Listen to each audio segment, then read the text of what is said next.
Bismillah, wassalatu wassalamu ala rasulillah Sayyidina wa maulana Muhammad ibni Abdillah wa ala alihi wa sahbihi wa man tabi'ahu wa mawala. Ashhadu an la ilaha illallah wahdahu la syarika lah wa ashhadu anna sayyidana Muhammadan abduhu wa rasuluhu la nabiyya ba'dah. Allahumma salli ala sayyidina Muhammadin nabiyil ummi wa ala alihi wa sahbihi wa barik wa sallim. Qala Allah Ta'ala fil Qur'anil azim wa huwa asdaqul qailin. A'udzu billahi minasy syaithanir rajim. Ya ayyuhalladzina amanu taqullaha haqqa tuqatih wa la tamutunna illa wa antum muslimun. Wa qala ta'ala fi ayatin ukhra, ya ayyuhalladzina amanu taqullaha wa qulu qawlan sadida yuslih lakum a'malakum wa yaghfir lakum dhunubakum wa man yuti'illaha wa rasulahu faqad faza fawzan 'azima.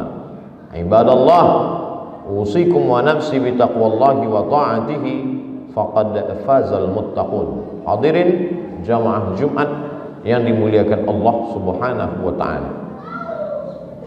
Hari berganti, musim berubah, tapi sebenarnya isi dunia ini itu-itu saja.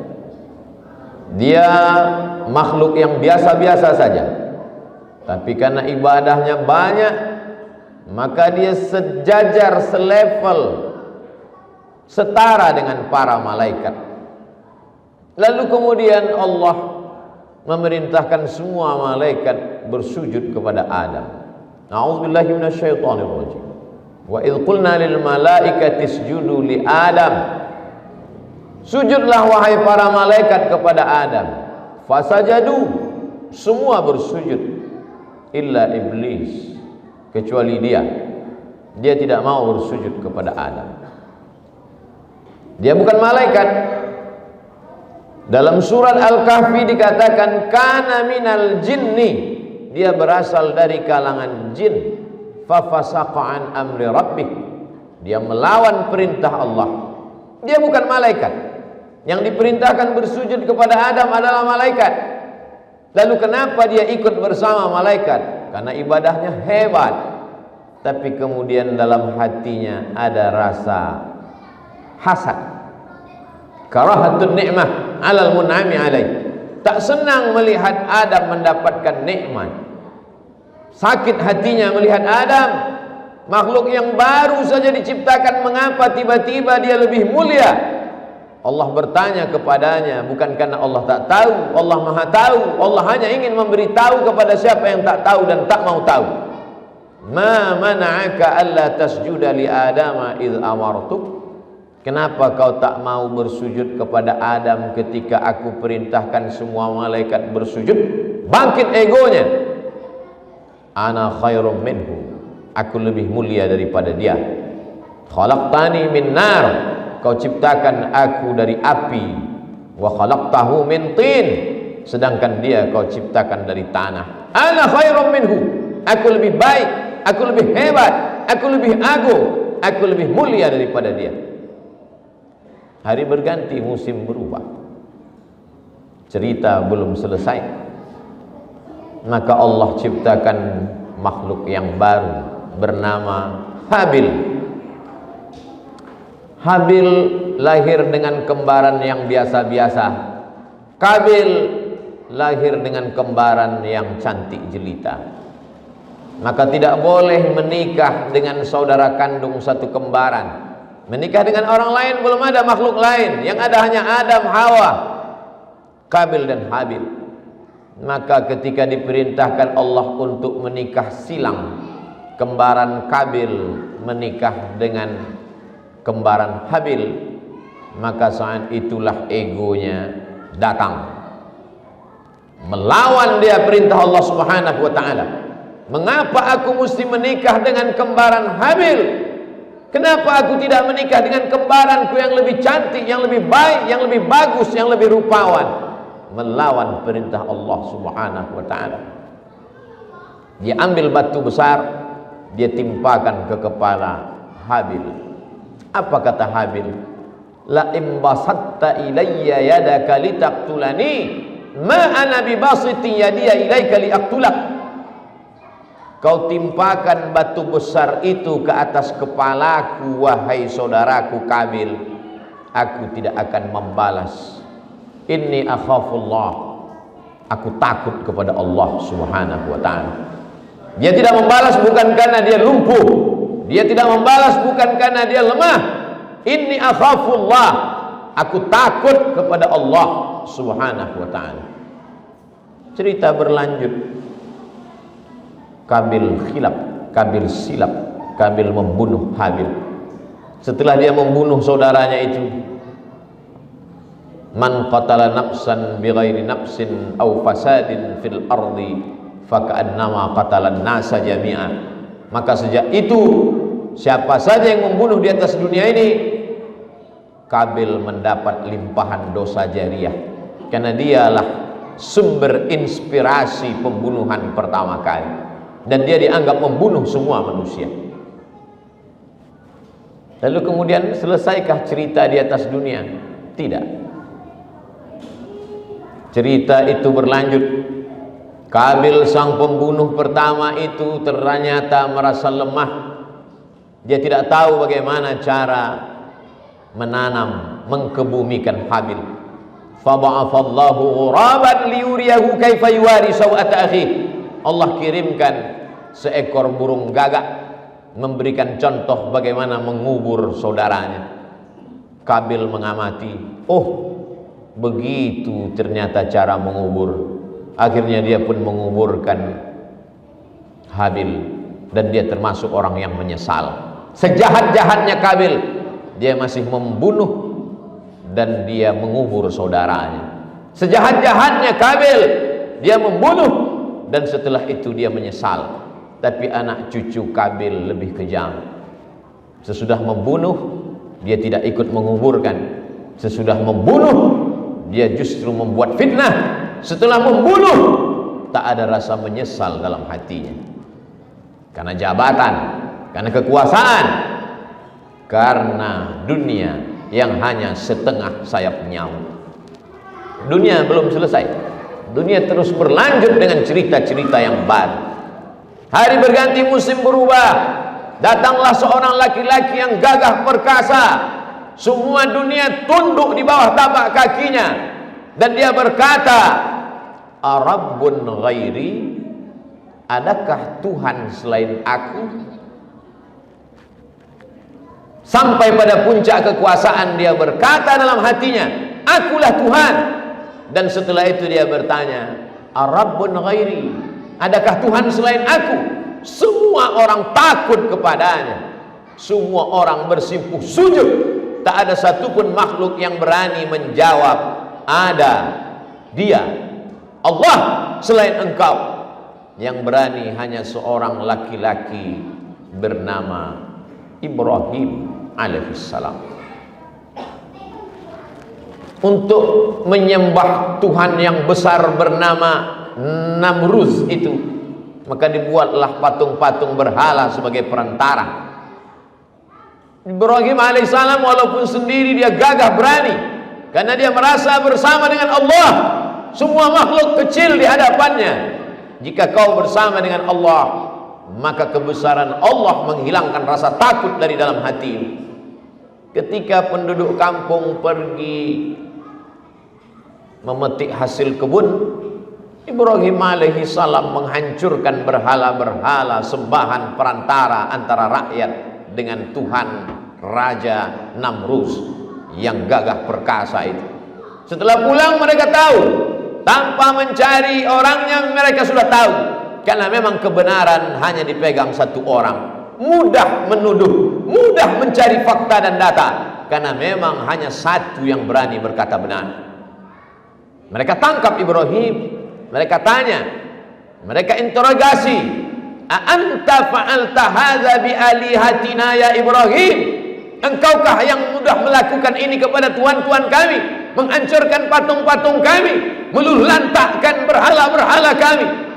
Ibrahim dengan ringan menjawab, "Bal fa'alahu kabiruhum hadza." Yang melakukan ini bukan aku. Yang melakukan ini patung yang paling besar. Ibrahim menggantungkan kampak di leher patung besar itu. Kata Ibrahim, fas'aluhu in kanu yantiqun.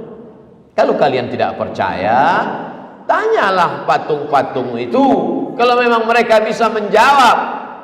Ibrahim sedang menggunakan akalnya. Kalian sembah patung yang tak bernyawa, tak dapat berkata-kata, sedangkan membela dirinya saja dia tidak mampu, apalagi membela kalian. Menolak mudarat dari dirinya saja dia tidak sanggup, apalagi menolak mudarat dari kalian. Ternyata orang yang punya kekuatan itu otaknya lemah, fisiknya kuat, tapi otaknya tidak mampu menjawab argumentasi Ibrahim alaihissalam. Memang sudah menjadi tradisi orang dari dulu, kalau kalah otaknya, ototnya akan bangkit. Mereka kumpulkan kayu-kayu kering, harriquhu, bakar dia. Karena kalau kita ajak berdebat, kita ajak menggunakan pikiran, kita tidak akan pernah menang. Inilah masanya kita pakai kekuasaan, kita pakai kekuatan kita, bakar dia, habisi dia, bunuh dia, supaya tenang kita di atas muka bumi ini. Mereka kumpulkan api, mereka bakar Ibrahim alaihissalam. Di situ datang pertolongan Allah. Apa kata Allah? Ya nar, wahai api, kuni bardan wasalaman, jadilah engkau sejuk dan selamat ala Ibrahim. Maka sifat api yang membakar berubah menjadi menyelamatkan. Mukjizat pertolongan itu datang di akhir cerita. Masa Hakabil sudah selesai, masa Namrus sudah habis, tapi dunia masih mendatangkan cerita-cerita baru. Maka datanglah seorang yang membangun peradaban dunia. Bahkan salah satu peninggalannya sampai hari ini menjadi salah satu keajaiban dunia. Lalu kemudian suatu malam dia bermimpi. Dalam mimpinya dia melihat anak kecil menarik mahkota dari kepala. Dia terbangun, dia tersentak, dia terkejut. Dia kumpulkan para pembisik penasehatnya. Hai para penasehat, malam tadi aku bermimpi ada anak kecil menarik mahkotaku. Apa takwil arti makna mimpiku ini? Kata penasehatnya, tahun ini lahir sesosok anak bayi dan dia akan merampas kekuasaanmu. Laki-laki itu bernama Fir'aun. Dia merampas kekuasaanmu, Fir'aun. Fir'aun ketakutan. Takut Fir'aun hanya 10%. Ketakutannya lebih gila setelah mendengar pembisik-pembisiknya. Ternyata Fir'aun yang gagah perkasa itu ketakutan bukan dengan sosok jasad tubuh manusia. Dia takut dengan mimpi melihat anak kecil. Melihat anak kecil dalam mimpi pun dia takut. Bayangkan ketakutan di ambang batas ketakutan manusia. Hari berganti, musim berubah. Apa yang dilakukan oleh Fir'aun?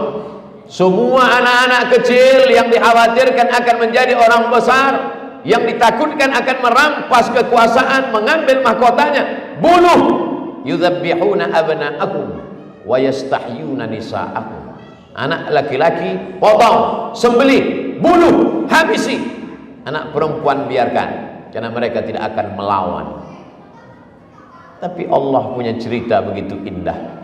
Wa auhayna ila ummi Musa, kami kirimkan pesan kepada ibu Musa, an ardi'i, susukan anakmu. Fa in khifti alaih, kalau kau takut anakmu itu akan disembelih, fa alqihi fil yammi, hanyutkan dia ke sungai Nil.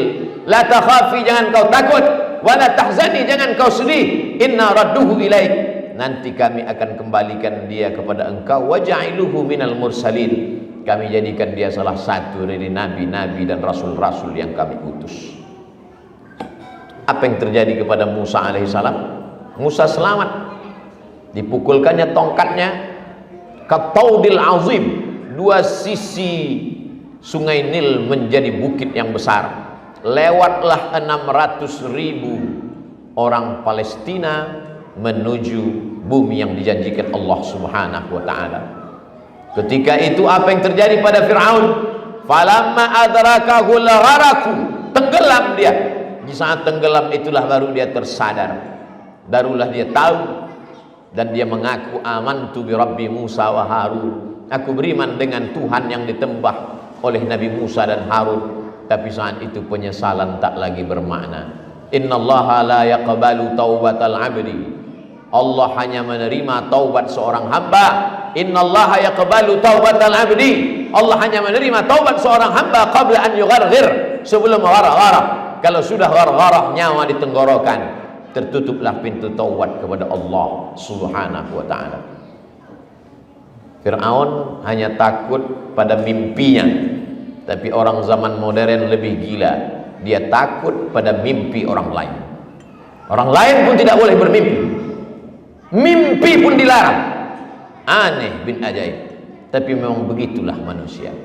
Selesaikah cerita dunia? Belum. Hari berganti, musim berubah. Berjalanlah Nabi Isa alaihi salam di tengah pendeta Yahudi. Nabi Isa bertanya, wahai para pendeta Yahudi, mengapa ikan ini mati? Mengapa ikan ini busuk? Kata mereka, karena ikan ini sudah mati, maka dia jadi busuk, dia berulat, dia dikerubungi lalat. Kata Nabi Isa alaihi salam, ikan ini busuk bukan karena dia mati, tapi karena garam tidak asin lagi. Tersinggung pendeta-pendeta Yahudi. Dikatakan bahwa dia mati, buktinya ada ikan yang tidak busuk. Lalu kenapa ikan itu membusuk berulat? Karena garam tidak asin lagi. Yang dimaksud Nabi Isa alaihissalam, garam tidak asin adalah ulama-ulama yang jahat, yang tidak lagi bisa menyelamatkan umat dari lalat, dari ulat yang membusukkan ikan. Tersinggung pendeta Yahudi, marah mereka kepada Nabi Isa alaihissalam. Tentara menangkap Nabi Isa alaihissalam. Ada satu di antara murid itu yang menjadi pengkhianat, namanya Yudas Iskariot. Hanya karena dengan 300 keping uang emas dia hilangkan kehormatan dirinya. Allah membantah, wa ma qataluhu, mereka tidak berhasil menangkap Isa. Wa ma salabuhu, mereka tidak berhasil menyalib Isa. Walakin syubbiha lahum, tapi ada orang lain yang wajahnya diserupakan dengan Nabi Isa alaihissalam. Itulah murid pengkhianat. Seorang pengkhianat hukumannya hanya layak untuk mati di palang salib. Itu yang terjadi. Hari berganti, musim berubah, cerita dunia belum berganti. Masih antara kebaikan dengan keburukan. Datanglah Sayyidina wa Maulana Muhammad sallallahu alaihi wasallam. Mereka sayang kepadanya. Mereka yang menggelarnya Al-Amin, orang yang amanah, orang yang jujur, orang yang baik, orang yang dermawan. Ketika dia menjadi nabi, mereka bingung mau memperoloknya dengan apa. Karena 40 tahun hidup bersama mereka, mereka yang menggelarnya orang baik, mereka yang menggelarnya orang jujur. Namanya Muhammad, terpuji. Gelarnya Al-Amin, jujur dan amanah. Muhammad Al-Amin. Maka mereka bingung untuk merubahnya. Di mana makhluk yang terpuji dan amanah itu? Sebusuk-busuk hati mereka, sejahat-jahatnya mulut mereka, mereka tetap mengatakan, di mana orang terpuji dan amanah dan jujur itu? Karena memang dari kecil mereka menggelarnya Al-Amin. Kesombongan dan keangkuhan mengalahkan hati nurani mereka. Akhirnya mereka memerangi Muhammad sallallahu alaihi wasallam. Tapi Allah memenangkannya. Kalau sudah Allah memenangkan engkau, la in ijtama'atil ummatu, berkumpul orang satu dunia, ala ayyadurruka bi syai'in, untuk memudaratkanmu, untuk membunuhmu, untuk memenjarakanmu, untuk mencabut nyawamu, la yadurruka illa bi syai'in qad kataballahu alaik. Mereka tidak akan mampu memudaratkanmu kecuali memang sudah ditetapkan Allah subhanahu wa ta'ala. Kalaupun kau mati syahid. Kalaupun kau terluka, kalaupun kau terpenjara, maka kau tetap mulia dalam catatan para malaikat. Mereka tetap hina karena mereka memperturutkan hawa nafsu dan melawan kuasa Allah Subhanahu wa ta'ala. Berakhirkah cerita dunia? Belum. Kita tinggal memilih apakah masuk dalam kelompok Adam atau kelompok iblis, apakah ingin masuk dalam kelompok Habil atau menyatu dengan kelompok Kabil, apakah ingin bersama Namrus atau justru berpegang kepada Ibrahim, apakah ingin bersama Fir'aun atau ingin bersama Musa, apakah ingin bersama Muhammad sallallahu alaihi wasallam atau bersama di neraka jahanam bersama Abu Jahal, Abu Lahab dan musuh-musuh Allah Subhanahu wa ta'ala. Barakallahu li wa lakum fil Qur'anil azim wa nafa'ani wa iyyakum bima fihi minal ayati wadh-dhikril hakim wa taqabbala minni wa minkum tilawatahu innahu huwal ghafurur rahim.